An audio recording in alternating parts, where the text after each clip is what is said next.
ദീപൂസ് ബ്ലോഗ്സിൻ്റെ പുതിയ ഒരു വീഡിയോയിലേക്ക് എല്ലാവർക്കും സ്വാഗതം. ഇത്തവണ കുവൈറ്റ് എന്ന രാജ്യത്തെക്കുറിച്ചും അവിടുത്തെ യാത്രാ വിശേഷങ്ങളെക്കുറിച്ചുമാണ് പങ്കുവയ്ക്കുവാൻ ആഗ്രഹിക്കുന്നത്. വളരെ അപ്രതീക്ഷിതമായ കാര്യങ്ങളാണ് ഈ യാത്രക്കിടയിൽ സംഭവിച്ചത്. അതെന്താണെന്നറിയാൻ ഈ വീഡിയോയുടെ അവസാനത്തെ 3 മിനിറ്റുകൾ ഒഴിവാക്കാതിരിക്കുക. ഒത്തിരി നാളത്തെ പരിശ്രമത്തിന് ശേഷമാണ് കുവൈറ്റിലേക്കുള്ള വിസ കിട്ടിയത്. ഫെബ്രുവരി 20 ഒരാഴ്ചത്തേക്ക് കുവൈറ്റിലെത്തിയ ഞാൻ തിരിച്ചു പോരുന്നത് 1 മാസവും ഒരാഴ്ചയും കഴിഞ്ഞാണ്. അതിൻ്റെ വിശേഷങ്ങൾ വഴിയെ നമുക്ക് കാണാം. ദേ ഈ കാണുന്ന വലിയ ഗോളം പോലത്തെ കെട്ടിടം കണ്ടോ? ഇതാണ് ലോകപ്രശസ്തമായ അവന്യൂസ് മാൾ. ഞങ്ങളുടെ ആദ്യത്തെ യാത്ര അവന്യൂസ് മാളിലേക്കായിരുന്നു. കുവൈറ്റ് സിറ്റി എന്ന നഗരത്തിനുള്ളിലെ മറ്റൊരു നഗരം പോലെയാണ് ഇത് പണിതിരിക്കുന്നത്. ഇതാണ് ഗ്രാൻഡ് അവന്യൂ. യൂറോപ്പിലെ വലിയ തെരുവുകളിലൂടെ നടക്കുന്നത് പോലെ തോന്നിപ്പിക്കുന്ന രീതിയിലാണ് ഇതിൻ്റെ നിർമ്മാണം. അവന്യൂസ് മാൾ ശരിക്കും വെറും ഒരു കെട്ടിടമല്ല, മറിച്ച് 12 വ്യത്യസ്ത ഡിസ്ട്രിക്റ്റുകൾ ആയി തിരിച്ചിരിക്കുന്ന ഒരു വലിയ നഗരം പോലെയാണ്. ഓരോ ഭാഗത്തിനും വ്യത്യസ്തമായ ശൈലിയാണുള്ളത്. ആദ്യത്തെ ശൈലിയാണ് നമ്മൾ ആദ്യം കണ്ട ഗ്രാൻഡ് അവന്യൂ എന്ന് പറയുന്നത്. മറ്റൊരു ശൈലിയാണ് ദ സൂക്ക്. കുവൈറ്റിലെ പഴയകാല വിപണികളെ ഓർമ്മിപ്പിക്കുന്ന രീതിയിലുള്ള ഇടുങ്ങിയ വഴികളും പരമ്പരാഗത കെട്ടിടങ്ങളുമൊക്കെ ഇവിടെ കാണാം. മൂന്നാമത് ഒരു ശൈലിയാണ് സോക്കു. ന്യൂയോർക്കിലെ സോഹോ എന്ന സ്ഥലത്തിൽ നിന്ന് പ്രചോദനം ഉൾക്കൊണ്ട് നിർമ്മിച്ച ഈ ഭാഗം യുവാക്കളെ ആകർഷിക്കുന്ന മോഡേൺ ശൈലിയിലാണ് ഉള്ളത്. ഈ മാളിനുള്ളിൽ തന്നെ ലോകപ്രശസ്തമായ പല ഹോട്ടലുകൾ സ്ഥിതി ചെയ്യുന്നുണ്ട്. ടൂറിസ്റ്റുകൾക്ക് മാളിന് പുറത്തിറങ്ങാതെ തന്നെ താമസിക്കാനും ഷോപ്പിംഗ് നടത്താനും ഇത് സൗകര്യമൊരുക്കുന്നു. പുറത്തെന്ന പോലെ തന്നെ തോന്നിപ്പിക്കുന്ന ഒരു ഇൻഡോർ അനുഭവമാണ് നമുക്ക് ലഭിക്കുന്നത്. മാളിൻ്റെ മേൽക്കുര നിർമ്മിച്ചിരിക്കുന്നത് ഒരു പ്രത്യേക സുതാര്യമായ മെറ്റീരിയൽ ഉപയോഗിച്ചാണ്. ഇതിലൂടെ സൂര്യപ്രകാശം മാളിനുള്ളിലേക്ക് ധാരാളമായി എത്തുന്നു. കുവൈറ്റിലെ കഠിനമായ ചൂടിലും എയർ കണ്ടീഷനിങ്ങിൻ്റെ തണുപ്പിൽ പുറത്തു നടക്കുന്നത് പോലെ തോന്നിപ്പിക്കുവാൻ ഇത് നമ്മളെ സഹായിക്കുന്നു. എൻ്റെ അറിവിൽ ലോകത്തിലെ തന്നെ ഏറ്റവും വലിയ 2ാമത്തെ മാളാണ് ഈ അവന്യൂ മാൾ. ഏകദേശം 1.2 ദശലക്ഷം ചതുരശ്ര മീറ്റർ വിസ്തൃതിയിലാണ് ഈ മാൾ വ്യാപിച്ചു കിടക്കുന്നത്. 4 ഘട്ടങ്ങളിലായിട്ടാണ് ഈ മാൾ നിർമ്മിച്ചിട്ടുള്ളത്. ഷോപ്പിങ്ങിനു പുറമെ കുട്ടികൾക്കും മുതിർന്നവർക്കുമായി വലിയ വിനോദ കേന്ദ്രങ്ങളും ഇവിടെയുണ്ട്. കണ്ടോ, ഇതിൻ്റെ മേൽക്കുര വളരെ സുതാര്യമായിട്ടാണ് അവർ പണിതിരിക്കുന്നത്. ഒരു ദിവസം മുഴുവൻ നടന്ന് കാണാൻ പറ്റുന്ന രീതിയിലുള്ള ദൃശ്യവിസ്മയമാണ് അവർ ഈ മാളിൽ ഒരുക്കിയിരിക്കുന്നത്. ലോകമെമ്പാടുമുള്ള എണ്ണമറ്റ ബ്രാൻഡുകളുടെ ഷോറൂമുകൾ നമുക്ക് ഇവിടെ കാണാൻ സാധിക്കും. വോക്സ് സിനിമാസ് ഉൾപ്പെടെയുള്ള ആധുനിക തിയേറ്ററുകൾ ഇവിടെയുണ്ട്. നമ്മൾ ഇപ്പോൾ കാണുന്നത് തിയേറ്റർ സമുച്ചയത്തിനുള്ളിലേക്ക് കയറിപ്പോകാനായിട്ടുള്ള എസ്കലേറ്ററാണ്. കുവൈറ്റിൻ്റെ ദേശീയ പതാക തിയേറ്റർ സമുച്ചയത്തിൻ്റെ കവാടത്തിൽ മിന്നിത്തെളിയുന്നത് നമുക്ക് കാണാം. എന്നെ ഇവിടെ ഏറ്റവും ആകർഷിച്ചത് ഓരോ ഡിസ്ട്രിക്റ്റിലും വളരെ വ്യത്യസ്തമായ രീതിയിൽ അവർ നിർമ്മിച്ചിരിക്കുന്ന ഈ മേൽക്കുരകളാണ്. ഓരോ സ്ഥലത്തും ഏതെങ്കിലും ഒരു ജ്യാമിതീയ രൂപത്തിൻ്റെ ആകൃതിയിലാണ് അവർ ഇത് വെച്ചിരിക്കുന്നത്. ഈ കാണുന്നത് ഒരു ലിഫ്റ്റാണ് കേട്ടോ. ഈ ലിഫ്റ്റ് പ്രവർത്തിപ്പിക്കുന്നത് കാണാൻ വളരെ രസമാണ്. എല്ലാവരും നിന്ന് കഴിയുമ്പോൾ ഈ കാണുന്ന രീതിയിൽ അവർ ലിഫ്റ്റ് മേലോട്ട് പൊക്കിക്കൊണ്ടുവരും. ഒരു തൂണ് പൊങ്ങി വരുന്ന പോലെ പൊങ്ങി വരുന്നു. കുവൈറ്റ് സിറ്റിയിലെ അൽറായി എന്ന ഏരിയയിലാണ് ഈ അവന്യൂസ് മാൾ സ്ഥിതി ചെയ്യുന്നത്. അവിടെ നിന്ന് ഞങ്ങൾ കുവൈറ്റ് സിറ്റിയിലെ മറ്റ് സ്ഥലങ്ങളിലേക്ക് യാത്ര ആരംഭിച്ചു. കുവൈറ്റിൻ്റെ ഏറ്റവും പ്രധാനപ്പെട്ട ലാൻഡ്മാർക്കായി കണക്കാക്കപ്പെടുന്ന സ്ഥലത്തേക്കാണ് നമ്മുടെ അടുത്ത യാത്ര. ഈ കാണുന്നതാണ് ആ പ്രധാനപ്പെട്ട ലാൻഡ്മാർക്ക്. ഇതിൻ്റെ പേരാണ് കുവൈറ്റ് ടവേഴ്സ്. കുവൈറ്റ് ടവേഴ്സും അതിൻ്റെ പരിസരങ്ങളും കാണാൻ അതിമനോഹരമാണ്. പ്രധാന ടവറിൻ്റെ ഏറ്റവും മുകളിലുള്ള ഗോളത്തിൽ നിന്നാൽ കുവൈറ്റ് നഗരത്തിൻ്റെ മനോഹരമായ കാഴ്ചകൾ കാണാം. ഈ ഭാഗം ഓരോ 30 മിനിറ്റിലും ഒരു വട്ടം പൂർണ്ണമായി കറങ്ങുന്നു. അതിനാൽ ഒരിടത്ത് തന്നെ ഇരുന്നു കൊണ്ട് നഗരത്തിൻ്റെ 360 ഡിഗ്രി കാഴ്ചയും ആസ്വദിക്കുവാൻ സാധിക്കും. ഞാൻ ചെന്നപ്പോൾ ഒത്തിരിയധികം ആൾക്കാർ ഈ ഗോളത്തിൽ ഇരുന്ന് കുവൈറ്റ് സിറ്റിയുടെ 360 ഡിഗ്രി ആ വീക്ഷണം ആസ്വദിക്കുന്നുണ്ടായിരുന്നു. ഇവിടെ നിന്നുള്ള കുവൈറ്റ് സിറ്റിയുടെ കാഴ്ച അതിമനോഹരമാണ്. വൈകുന്നേരത്തോടു കൂടി കയറിയ ഞാൻ ഏതാണ്ട് ഇരുട്ടായി കഴിഞ്ഞതിന് ശേഷമാണ് അവിടെ നിന്ന് ഇറങ്ങുന്നത്. അതുകൊണ്ട് തന്നെ വൈകുന്നേരത്തെയും രാത്രിക്കത്തെയും കുവൈറ്റ് സിറ്റിയുടെ വീക്ഷണം എനിക്ക് ഭംഗിയായി ആസ്വദിക്കുവാനായിട്ട് സാധിച്ചു. ഞാൻ കുവൈറ്റിൽ ചെന്ന ദിവസങ്ങൾ കുവൈറ്റിലെ ദേശീയ ദിനാഘോഷ വാരത്തിൻ്റെ ദിവസങ്ങളായിരുന്നതിനാൽ മുഴുവൻ കുവൈറ്റിൻ്റെ ദേശീയ പതാകകൾ കൊണ്ട് അലങ്കരിച്ചിരിക്കുന്നത് നമുക്ക് കാണാൻ സാധിച്ചു. ഇവിടുത്തെ രാത്രി കാഴ്ചകൾ അതിമനോഹരമാണ്. കുവൈത്ത് ദിനാറിൻ്റെ പിക്ചറുകൾ കൊണ്ടുള്ള തോണിയാണ് ഈ കാണുന്നത്.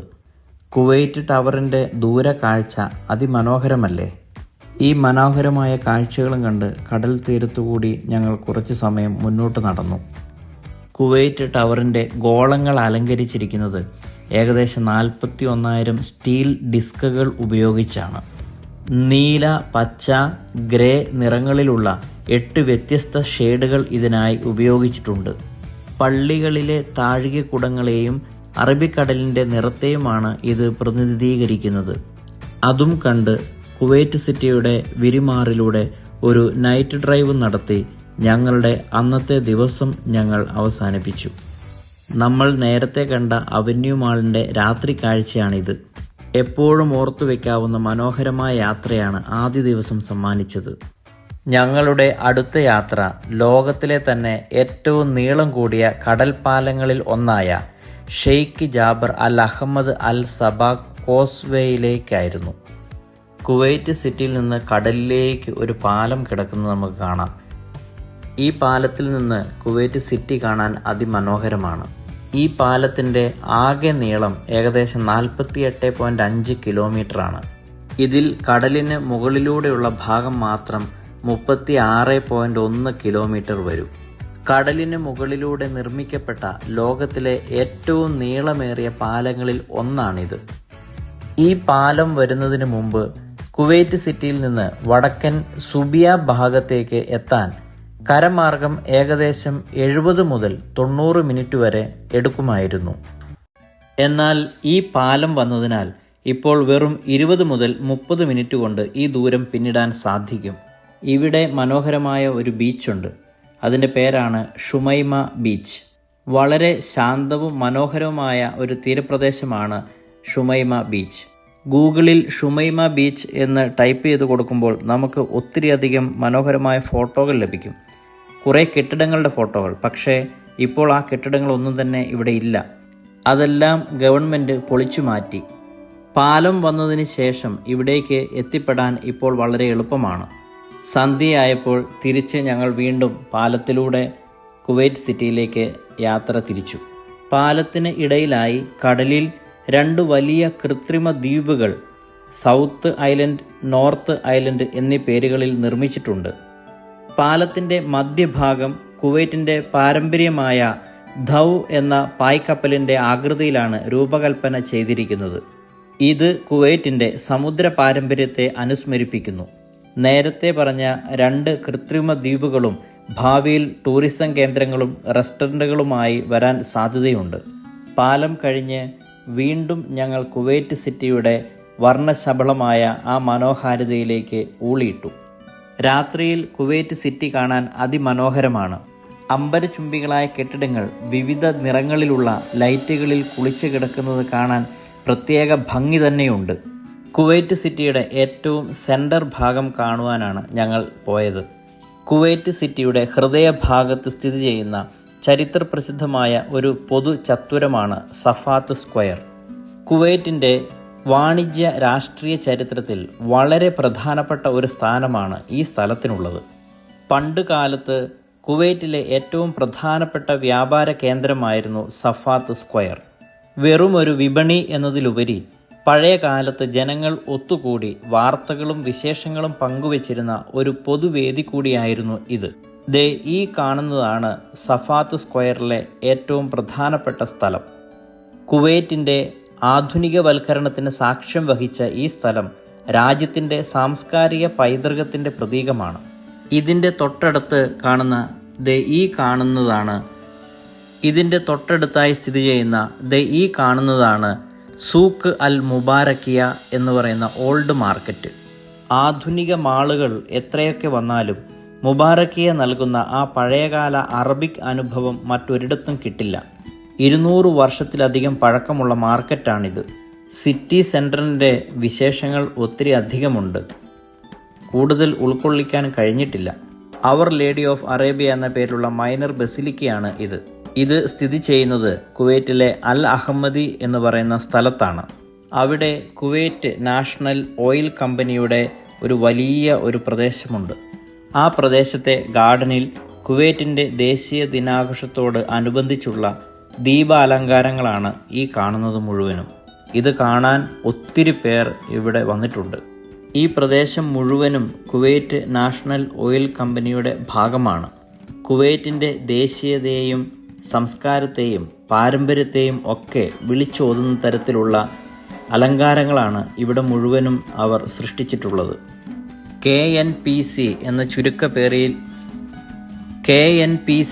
ചുരുക്കപ്പേരിൽ അറിയപ്പെടുന്ന കുവൈറ്റ് നാഷണൽ പെട്രോളിയം കമ്പനി ആണ്. KNPC എന്ന ചുരുക്കപ്പേരിൽ അറിയപ്പെടുന്ന കുവൈറ്റ് നാഷണൽ പെട്രോളിയം കമ്പനി കുവൈറ്റിൻ്റെ സമ്പദ് വ്യവസ്ഥയുടെ നട്ടെല്ലായ എണ്ണ വ്യവസായ മേഖലയിൽ പ്രവർത്തിക്കുന്ന ഏറ്റവും പ്രധാനപ്പെട്ട സർക്കാർ പൊതുമേഖലാ സ്ഥാപനമാണ്. അതിനടുത്തുള്ള ഫഹീൽ എന്ന സ്ഥലത്തെ പ്രശസ്തമായ അൽകൂത്ത് മാളാണ് ഈ കാണുന്നത്. കുവൈറ്റിലെ മറ്റു മാളുകളിൽ നിന്ന് ഇതിനെ വ്യത്യസ്തമാക്കുന്നത് കടലിനോട് ചേർന്നുള്ള ഇതിൻ്റെ ലൊക്കേഷനും പാരമ്പര്യവും ആധുനികതയും ഒത്തുചേരുന്ന നിർമ്മാണ ശൈലിയുമാണ്. മാളിനോട് ചേർന്ന് കിടക്കുന്ന വലിയ ഈ തടാകത്തിലാണ് കുവൈറ്റിലെ തന്നെ ഏറ്റവും മനോഹരമായ സംഗീത ജലധാര സ്ഥിതി ചെയ്യുന്നത്.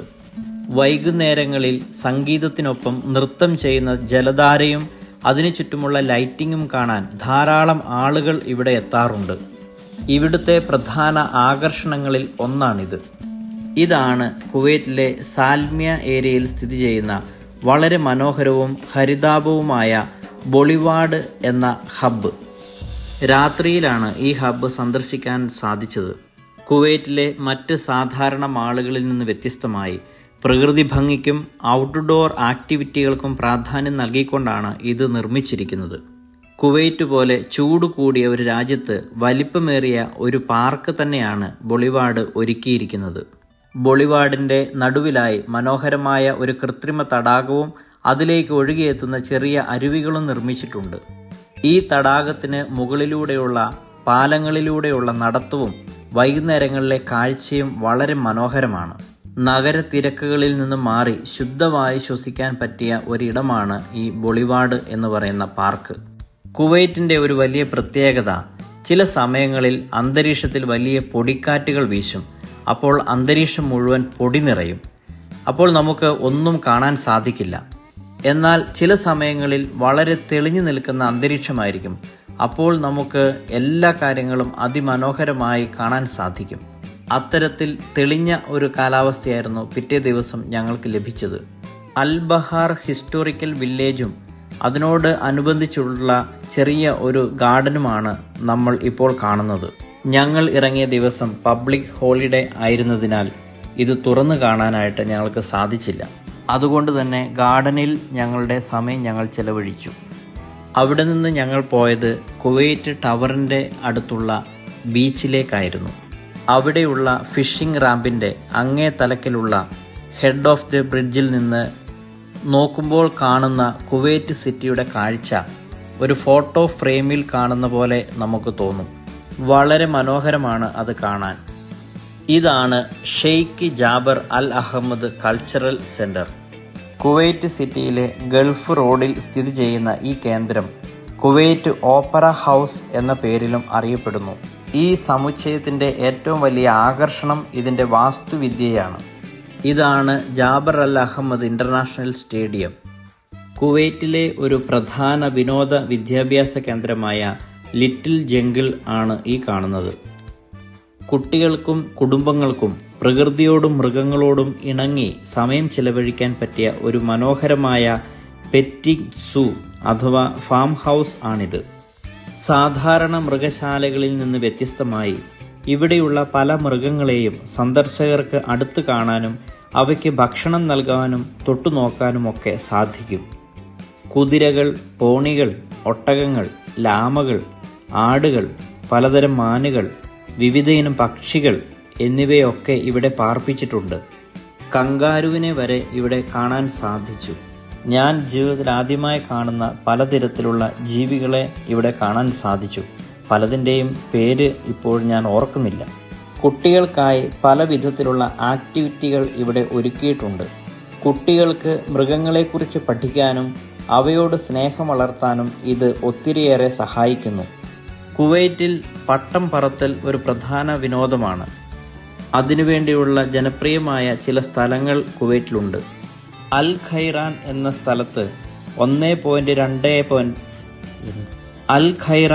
സ്ഥലത്ത് 1.25 കിലോമീറ്റർ നീളമുള്ള മനോഹരമായ ഒരു വാട്ടർ ഫ്രണ്ട് വാക്ക് വേ ഉണ്ട്. ഇവിടെ 900-ലധികം ആഡംബര ബോട്ടുകൾക്കും യോട്ടുകൾക്കും ഒരേ സമയം നിർത്തിയിടാൻ കഴിയുന്ന അത്യാധുനിക മറീന സൗകര്യമുണ്ട്. ഇവിടെ തന്നെയാണ് കുവൈറ്റിലെ ആദ്യത്തെ ഹൈബ്രിഡ് ഔട്ട്ലെറ്റ് മാൾ എന്നറിയപ്പെടുന്ന ഖൈറാൻ മാൾ സ്ഥിതി ചെയ്യുന്നത്.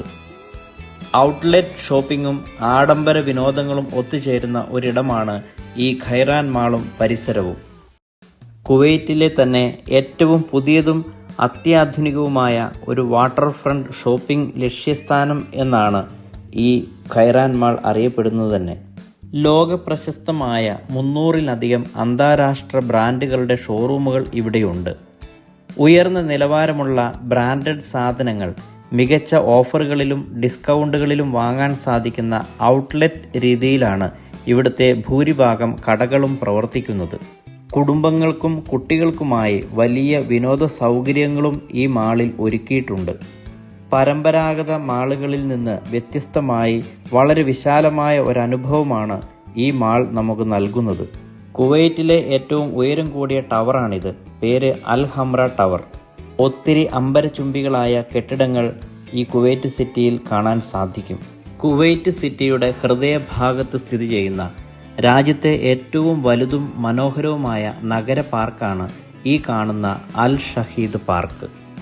കുവൈറ്റിൻ്റെ ചരിത്രവും സംസ്കാരവും പ്രകൃതി ഭംഗിയും ഒത്തുചേരുന്ന ഈ പാർക്ക് നഗരത്തിലെ ഏറ്റവും പ്രധാനപ്പെട്ട ഒരു ഗ്രീൻ ഒയാസിസ് ആയിട്ടാണ് കണക്കാക്കപ്പെടുന്നത്. ഏകദേശം 2300 മീറ്ററിലധികം നീളത്തിൽ വ്യാപിച്ചു കിടക്കുന്നതാണ് ഈ പാർക്ക്.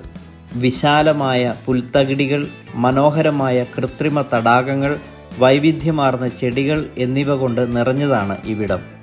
രാജ്യത്തിനായി ജീവൻ ബലി നൽകിയ വീരന്മാരുടെ സ്മരണാർത്ഥമാണ് പാർക്കിന് അൽ ഷഹീദ് അഥവാ രക്തസാക്ഷി എന്ന പേര് നൽകിയിരിക്കുന്നത്. ഈ പാർക്കിൽ ഒരു രക്തസാക്ഷി സ്മാരകവും ഒരു ഭരണഘടനാ സ്മാരകവും നിർമ്മിച്ചിട്ടുണ്ട്. പാർക്കിനുള്ളിൽ സന്ദർശകർക്കായി 2 മികച്ച ഇൻഡോർ മ്യൂസിയങ്ങൾ ഒരുക്കിയിട്ടുണ്ട്.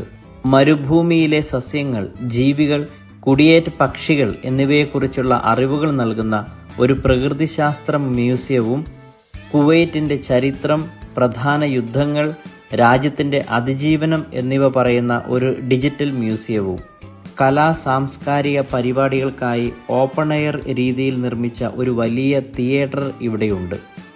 വൈകുന്നേരങ്ങളിൽ പാർക്കിലെ ജലധാരകളും സ്മാരകങ്ങളും ലൈറ്റുകൾ കൊണ്ട് അലങ്കരിക്കുമ്പോൾ കാണാൻ പ്രത്യേക ഭംഗിയാണ്. കുവൈറ്റ് സിറ്റിയുടെ ഹൃദയഭാഗത്ത് തന്നെ സ്ഥിതി ചെയ്യുന്ന ഏറ്റവും പുതിയതും അത്യാധുനികവുമായ ഒരു ആഡംബര ഷോപ്പിംഗ് മാളാണ് അസിമ മാൾ. ആധുനികതയും പ്രകൃതിയും ഒത്തുചേരുന്ന ഇതിൻ്റെ ഡിസൈൻ നഗരവാസികൾക്കിടയിൽ വളരെ പെട്ടെന്നാണ് ഈ മാളിനെ പ്രിയങ്കരമാക്കിയത്. അസിമ മാളിൻ്റെ ഏറ്റവും വലിയ ആകർഷണം അതിൻ്റെ ഇൻഡോർ അർബൻ പാർക്കാണ്. മാളിൻ്റെ ഉള്ളിൽ തന്നെ വലിയ മരങ്ങളും പച്ചപ്പും നിറഞ്ഞ മനോഹരമായ ഒരു അന്തരീക്ഷം ഒരുക്കിയിരിക്കുന്നു. പ്രകൃതിദത്തമായ വെളിച്ചം ഉള്ളിലേക്ക് കടക്കുന്ന രീതിയിലുള്ള വലിയ ഗ്ലാസ് മേൽക്കുരയാണ് ഇതിനുള്ളത്. ഏറ്റവും മുകളിലത്തെ നിലയിൽ ആളുകൾക്ക് നടന്ന് വ്യായാമം ചെയ്യാനായി പ്രത്യേക ട്രാക്കും ഒരുക്കിയിട്ടുണ്ട്. മാളിൽ വിസ്തൃതമായ ഒരു ഫുഡ് കോർട്ടും അതിനപ്പുറം ലോകത്തിന്റെ വിവിധ ഭാഗങ്ങളിലെ വിഭവങ്ങൾ ലഭിക്കുന്ന പ്രീമിയം റെസ്റ്റോറന്റുകളും കഫേകളും ഉണ്ട്. മാളിന്റെ പച്ചപ്പും ഡിസൈനും കണ്ട് പുറത്തിരുന്ന് ഭക്ഷണം കഴിക്കാനുള്ള സൗകര്യവും ഇവിടെ ഒരുക്കിയിട്ടുണ്ട്. കുവൈറ്റ് സിറ്റിയുടെ ബിസിനസ് മേഖലയിലാണ് ഇത് സ്ഥിതി ചെയ്യുന്നത്. കുവൈറ്റിൽ നിന്ന് തിരിച്ചു പോരാൻ ടിക്കറ്റ് എടുത്തതിൻ്റെ തലേ ദിവസമാണ് അമേരിക്ക ഇറാൻ യുദ്ധം ആരംഭിക്കുന്നത്. അതുകൊണ്ട് ഗൾഫ് ഏരിയയിലെ വിമാനത്താവളങ്ങളെല്ലാം ക്ലോസ് ചെയ്തതിൻ്റെ കൂടെ കുവൈറ്റ് വിമാനത്താവളവും ക്ലോസ് ചെയ്തു. അങ്ങനെ ഒരാഴ്ചത്തേക്ക് വന്ന ഞാൻ പിന്നീട് 1 മാസത്തോളം യുദ്ധമുഖത്തായിരുന്നു. ഡ്രോണുകളും മിസൈലുകളും വീഴുന്നതിൻ്റെ ഒച്ചയും രാത്രിയിൽ സൈറൺ മുഴങ്ങുന്നതിൻ്റെ ഒച്ചയും എല്ലാം കൂടി വ്യക്തിപരമായി എനിക്ക് ഒരു വലിയ ഭീകരാന്തരീക്ഷം തന്നെയായിരുന്നു. കുവൈറ്റ് വിമാനത്താവളം അടുത്തൊന്നും തുറക്കാൻ സാധ്യതയില്ല എന്ന് മനസ്സിലാക്കിയതിനാൽ സൗദി വഴി തിരിച്ചു വരാൻ തീരുമാനിച്ചു. അങ്ങനെ കുവൈറ്റിൽ നിന്ന് റോഡ് മാർഗം സൗദി അതിർത്തി കടന്ന് റിയാദിലേക്ക് എത്തിച്ചേരുന്ന ആ മരുഭൂമി യാത്രയാണ് നിങ്ങൾ ഇപ്പോൾ കണ്ടുകൊണ്ടിരിക്കുന്നത്. ഒത്തിരി ഒട്ടകങ്ങളും വല്ലപ്പോഴും മാത്രം കടന്നു പോകുന്ന വാഹനങ്ങളുമല്ലാതെ മറ്റൊന്നും ഈ മരുഭൂമിയിൽ ഉണ്ടായിരുന്നില്ല. ഏതാണ്ട് 7 മണിക്കൂർ മരുഭൂമിയിലൂടെയുള്ള യാത്ര അത് വല്ലാത്ത ഒരു അനുഭവമായിരുന്നു. എന്നെങ്കിലും ഒരിക്കൽ മരുഭൂമി യാത്ര നടത്തണമെന്ന് ആഗ്രഹിച്ചിരുന്നെങ്കിലും അത് നനച്ചിരിയാതെ സാധ്യമാകുമെന്ന് ഒരിക്കലും പ്രതീക്ഷിച്ചിരുന്നില്ല. ഒരിക്കലും പ്രതീക്ഷിക്കാത്ത വലിയ ഒരു എക്സ്പീരിയൻസുമായിട്ടാണ് കുവൈറ്റ് വിട്ടത്. 3 മണിക്കൂറോളം മരുഭൂമി യാത്ര കഴിഞ്ഞപ്പോൾ കണ്ട ഒരു ചെറിയ സൗദി നഗരമാണ് ഈ കാണുന്നത്. അതിനുശേഷം വീണ്ടും ഒരു 3 മണിക്കൂർ നേരം മരുഭൂമിയിലൂടെ റിയാദ് ലക്ഷ്യമാക്കി ഞങ്ങൾ യാത്ര തുടർന്നു. നോക്കെത്താ ദൂരത്തോളം നീണ്ടുകിടക്കുന്ന റോഡുകളും അപ്പുറവും ഇപ്പുറവും കുറേ മണൽക്കൂനകളും മാത്രമായിരുന്നു ഞങ്ങളുടെ മുന്നിലുണ്ടായിരുന്നത്. എന്നെയും മറ്റൊരു യാത്രക്കാരനെയും കൊണ്ട് ഞങ്ങളുടെ ഡ്രൈവർ മലയാളിയായ ഷാനവാസിക്ക റിയാദ് ലക്ഷ്യമാക്കി മരുഭൂമിയിലൂടെ കുതിച്ചു. സംഭവ ബഹുലമായ കുവൈറ്റ് യാത്രയ്ക്ക് ഇവിടെ വിരാമം. നന്ദി.